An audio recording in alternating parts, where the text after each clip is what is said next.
물가 상승률이 석 달 연속 1%대를 유지했습니다. 소비 부진에 따른 물가 하락이라는 디플레이션 우려가 제기되고 있습니다. 미국이 중국의 첨단 반도체 생산 견제를 위해 HBM의 대중국 수출을 제한하기로 했습니다. 우리 반도체 기업들의 차이나 리스크가 본격화하고 있습니다. 반도체 기업 인텔의 팻 게싱어 CEO가 전격 교체됐습니다. 파운드리 사업 재도전에 실패하면서 인텔이 창사 이래 최대 위기를 맞고 있습니다. 네이버가 자회사로 넘겼던 웹브라우저 사업을 다시 본사로 이전합니다. 글로벌 시장 재도전을 위해 경쟁력을 끌어올릴 계획입니다.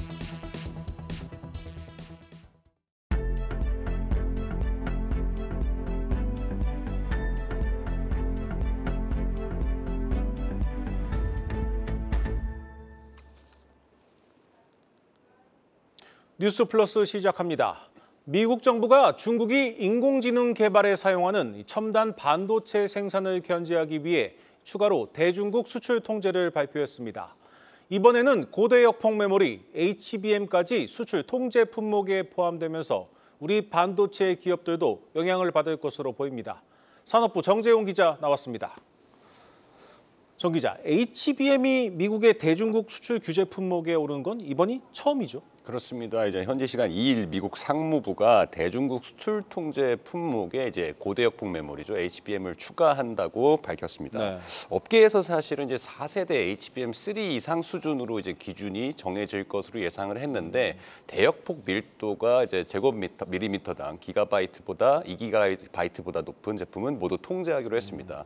이는 이제 HBM2부터 모두 해당되는 사양으로서 사실상 현재 생산되는 HBM은 모두 수출 통제 대상이 됩니다. 네. 미국 정부는 과거 중국 화웨이 수출 통제에도 활용한 규제인 해외 직접 생산품 규칙을 적용을 했습니다. 이것은 이제 미국 외의 국가에서 제품이 만들어지더라도 미국의 기술이나 특허가 활용됐다면 통제를 받는다는 원칙입니다.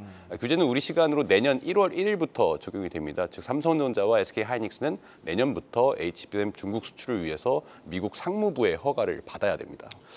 우리가 허가를 해달라고 해도 미국 정부가 쉽게 수출 허가를 내주지 않을 가능성이 큽니다.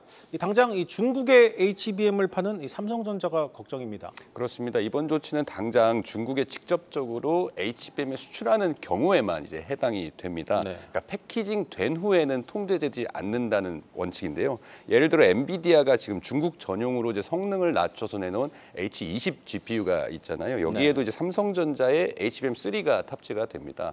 해당 GPU가 이미 중국 전용으로 허가가 났기 때문에 그대로 HBM 탑재도 허용이 됩니다. 네. 문제는 이제 직접 수출하는 경우라고 볼 수 있는데요. 삼성전자가 이제 직접적으로 중국에 HBM을 수출하기도 하잖아요. 때문에 로이터 통신은 삼성전자 HBM 매출 가운데 30%가 중국에서 나온다면서 이번 제재로 타격을 받을 것이라고 전하기도 했습니다. 네. 현재 삼성전자가 D램 내에서 이제 HBM 매출 비중이 한 3분기 기준 18% 정도로 좀 추정이 되는데요. 산술적으로 계산했을 때 이렇게 되면 3분기에만 삼성전자가 중국 HBM 매출이 7천억 원 수준이라고 계산이 됩니다. 이에 대해서 이제 삼성전자는 해당 수치가 과장이 됐다며 그렇게 큰 영향이 있지 않다는 입장입니다. SK하이닉스 역시 뭐 일부 보도에서는 미국으로 이제 전량 수출을 한다고 보도가 되기도 하지만 사실은 아니고요. 중국에도 소량 HBM을 수출을 하고 있습니다. 때문에 영향권이라고 볼 수 있는데 다만 이제 물량 대부분이 미국 엔비디아에 들어가기 때문에 그 영향은 미미하다라고 좀 판단이 됩니다. 네, HBM의 대중국 수출 통제 소식에 오늘 우리 정부도 입장을 밝혔죠? 그렇습니다. 정부도 빠르게 입장을 좀 발표를 했는데요. 주관 부서인 산업통상자원부가 미국의 중국 HBM 수출 통제 조치에 대해서 HBM을 생산하는 우리 기업들에게 다소 영향이 있을 수 있다면서도 미국 규정이 허용하는 수출 방식으로 전환의 영향을 최소화하겠다는 입장을 좀 밝혔습니다. 네. 여기서 좀 의문이 드는 게 미국 규정이 허용하는 수출 방식이라는 게 도대체 무엇인가 했는데 앞서 이제 엔비디아 H20 사례처럼 로직칩과 같이 패키징된 경우는 HBM이 수출 허용된다고 했잖아요. 네. 그러니까 이런 산자부가 밝힌 허용하는 수출 방식이라는 건 해당의 경우를 뜻합니다. 이런 경우로 좀 유도를 해서 수출을 지원하겠다라는 뜻으로 풀이가 되고요.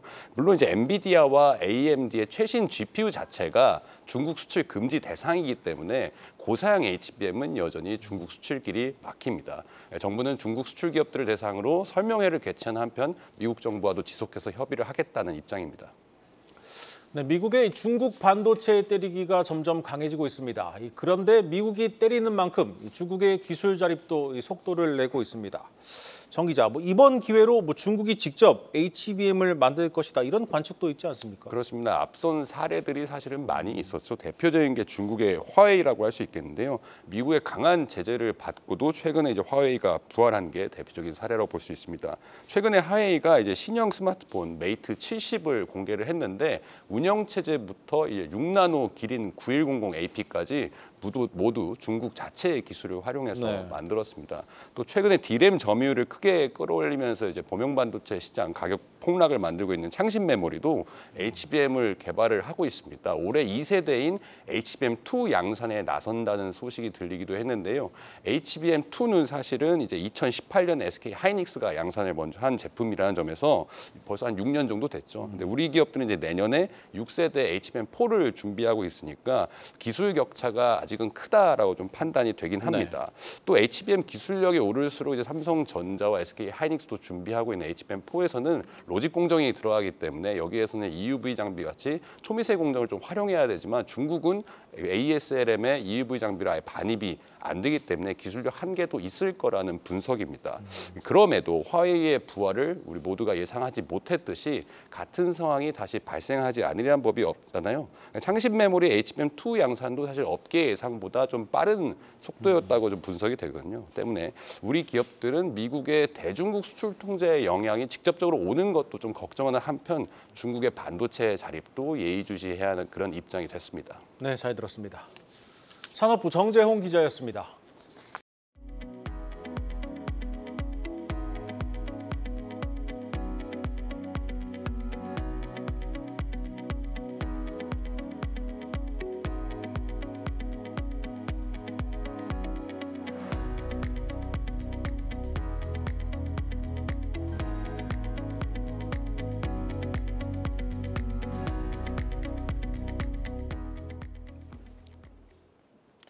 치솟던 물가 상승률이 벌써 석 달째 1%대에 머물고 있지만 또 다른 걱정이 떠오르고 있습니다.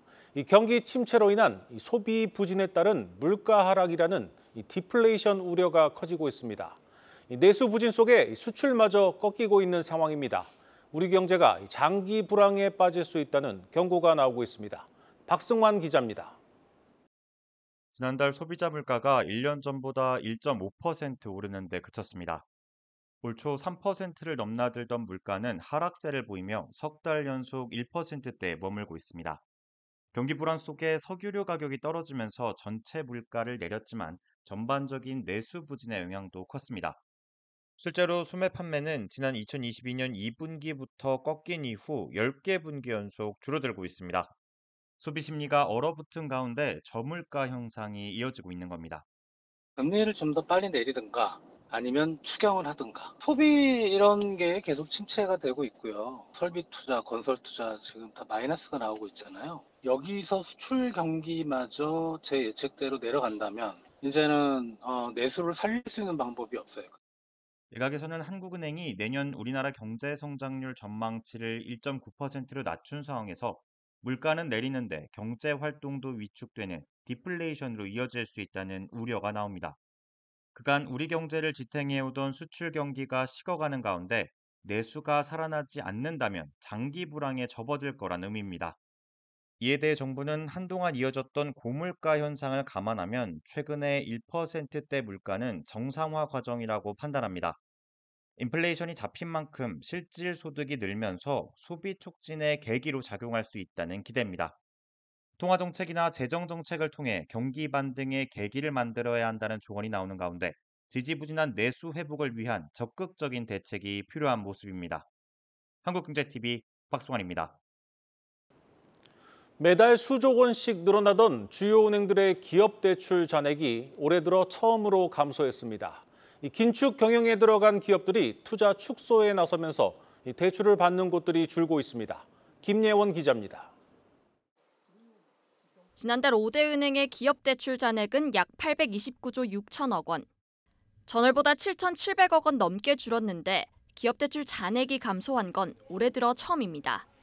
월간 수조 원씩 늘어오던 기업 대출 증가세에 제동이 걸린 겁니다. 대기업과 중소기업 모두에서 대출이 축소됐는데 기업 대출이 화랑이었던 올해 4월과 비교해보면 그 격차는 뚜렷합니다. 기업 대출이 줄어든 배경으론 우선 대출 수요 감소가 꼽힙니다. 경기 침체 우려에 기업들의 40%가량이 내년에 투자를 축소하겠다고 밝혔습니다. 내년 경기 전망을 굉장히 좀 어둡게 보고 있잖아요. 기업들이 그런 것들을 감안을 하고 신규 투자나 이런 것들이 줄어드시는. 건전성 관리가 우선시되면서 은행권의 적극적인 기업 대출 영업도 제약되는 분위기입니다. 우리은행은 연말까지 기업 대출에 대해 영업점장의 금리 전결권을 제한하기도 했습니다.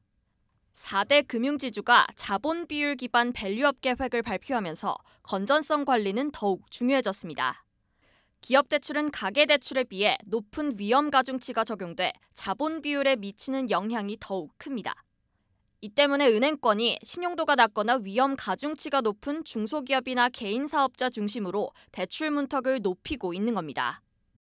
CET1율 자본 비율 관리를 위해서 우리는 자산 위주로 좀 성장을 하려고 하는 거고요. 새로 대출이 나가기보단 기존에 있는 대출들에 대한 관리를 좀 더 집중하고 있는 거고요. 시장 금리가 하락하자 건전한 기업들이 회사채 시장으로 눈을 돌린 점도 영향을 미쳤습니다. 올 4분기 들어 국내 회사채 순발행액은 2달 연속 3조 원을 웃돌았습니다. 가계대출에 이어 기업대출도 얼어붙으면서 내년 은행의 대출 증가율은 최근 15년 중 가장 낮을 것으로 전망됩니다. 한국경제TV 김연입니다.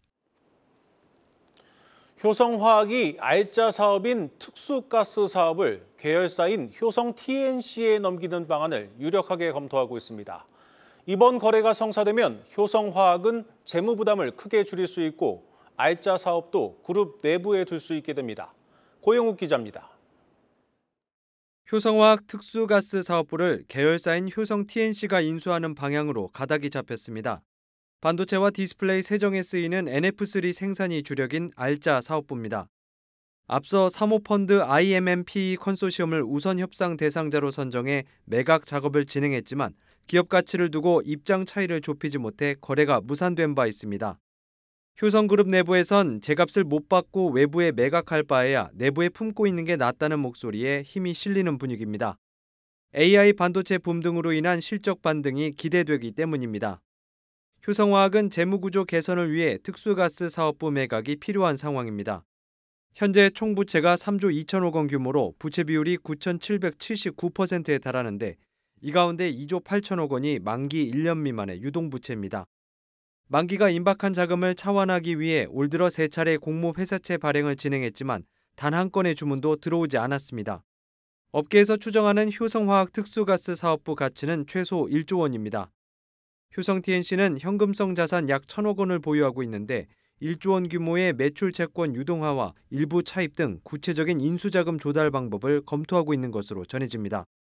효성그룹 측은 이달 중 결론이 나올 것이라고 설명하면서 효성 TNC의 유상증자는 없다고 강조했습니다.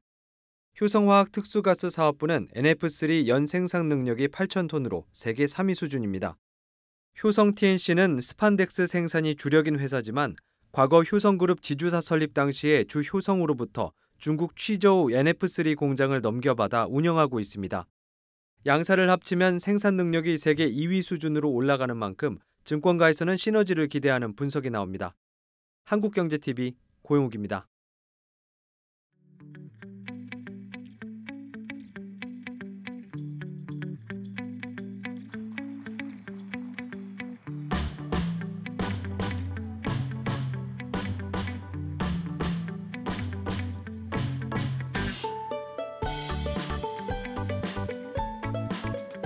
오늘 수상하시는 여러분은 이렇게 어려운 상황 속에서도 창의적인 아이디어와 탁월한 경영력으로 대한민국 주거문화 발전에 크게 기여하고 계십니다.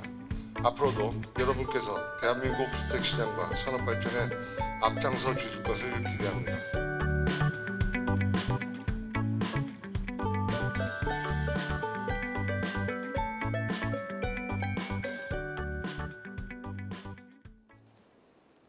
네이버가 자회사로 넘겼던 웹브라우저 사업을 다시 본사로 가져오기로 했습니다. 이 본사 차원에서 경쟁력을 끌어올려서 내년 글로벌 시장 재도전에 나설 계획입니다. 박혜린 기자의 단독 보도입니다. 네이버가 내년 초 네이버 웨이를 네이버 클라우드에서 본사 소속으로 이전하는 조직 개편을 추진 중인 것으로 확인됐습니다. 네이버 핵심 관계자는 네이버 웨이를 2년여 만에 본사로 재배치하는 작업을 추진 중이라며 웨이의 경쟁력을 높이기 위한 방안 중 하나라고 밝혔습니다. 지난 2022년 말 네이버는 웨일과 웍스, 파파고 등 주요 AI 부서를 네이버 클라우드로 통합 이전시켰으나 약 2년 만에 웨일만 다시 본사로 이전시키는 겁니다. 웨일은 네이버가 구글 크롬과 애플 사파리 등에 맞서 개발한 토종 웹브라우저로 내년 동남아를 중심으로 글로벌 진출을 위한 막바지 작업에 속도를 내고 있습니다.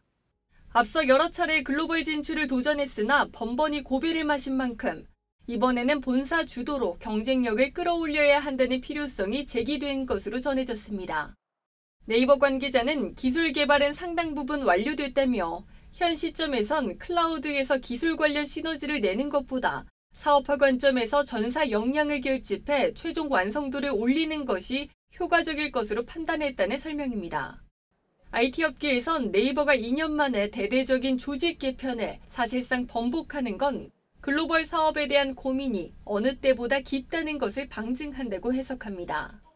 네이버의 기반을 흔들었던 라인야후 사태가 당장은 소강 상태에 접어들긴 했지만 일본의 동남아 사업의 주도권까지 빼앗길 수 있다는 위기감은 여전하기 때문입니다.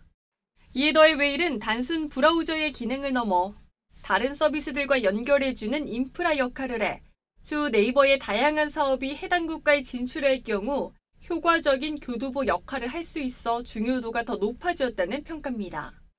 2022년 취임 당시 글로벌 3.0 전략을 선언하며 5년 내 글로벌 10억 명 사용자를 모으겠다던 최수연 대표.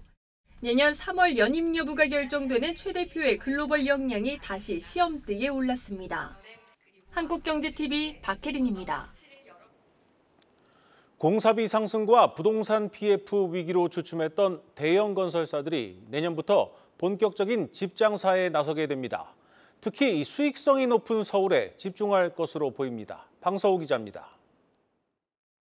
내년 전국 아파트 분양 물량은 26만 5천 가구로 올해보다 6% 늘어날 것으로 추산됩니다. 이 가운데 증시에 상장된 대형사들의 물량은 9만 3,500가구. 전체적인 증가폭은 적지만 대형사들의 비중은 35%를 넘기며 8년 만에 최대치를 기록할 전망입니다. 맏형 현대건설이 2만 1,000가구로 가장 많은 물량을 쏟아낼 예정이며 GS건설과 대우건설도 각각 19,000가구 정도를 준비 중입니다. DLENC와 HDC 현대산업개발도 10,000가구씩 분양에 들어갈 것으로 보입니다. 대형사들이 부동산 호황기 수준으로 집장사에 나서는 이유는 실적에 발목을 잡았던 원가율 문제가 슬슬 풀리고 있기 때문입니다. 실제로 지난 2021년부터 급등한 공사비 지수가 끌어올린 건설사 원가율은 지난해 이후 상승세가 주춤한 모습입니다. 저수익 사업장들의 공사가 마무리되는 한편 치솟은 원가를 분양가에 반영한 현장들은 늘고 있다는 겁니다. 증권가에서는 건설사들이 원가율 방어에 나선 이후 수익성이 최대 7%까지 개선될 것으로 봤습니다. 저수익 현장을 털어내며 고마진 사업장 비중이 가장 높아진 건설사는 HDC 현대산업개발이었습니다. HDC 현산의 경우 3년 전 분양한 물량까지 준공된다면 고마진 사업장 비중이 85%에 달합니다. 특히 수요가 높은 서울에 집중하면서 유의미한 실적 성장이 점쳐지고 있습니다. 광운대 역세권 개발을 통해서 이제 벌 수 있는 이익까지 고려를 했었을 때 현대산업개발을 기대하는 시가총액의 밴드를 1조 5천억에서 2조 원 사이 정도를 보고 있습니다. GS건설도 지난해 이후 분양한 10곳 중 3곳 이상이 서울에 위치하는 만큼 증권가의 러브콜을 받았습니다. 한국경제TV 방서호입니다.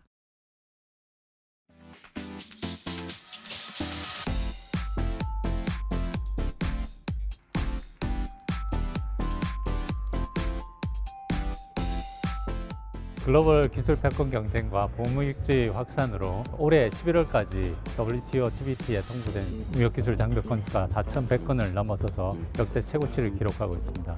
이에 따라 정부는 WTO, TBT 위원회를 비롯해서 양자, 다자간 네트워크를 활용해서 우리 기술 규제의 애로를 해소하기 위해 노력하고 있습니다. 올해에만 62건을 해소한 바 있습니다.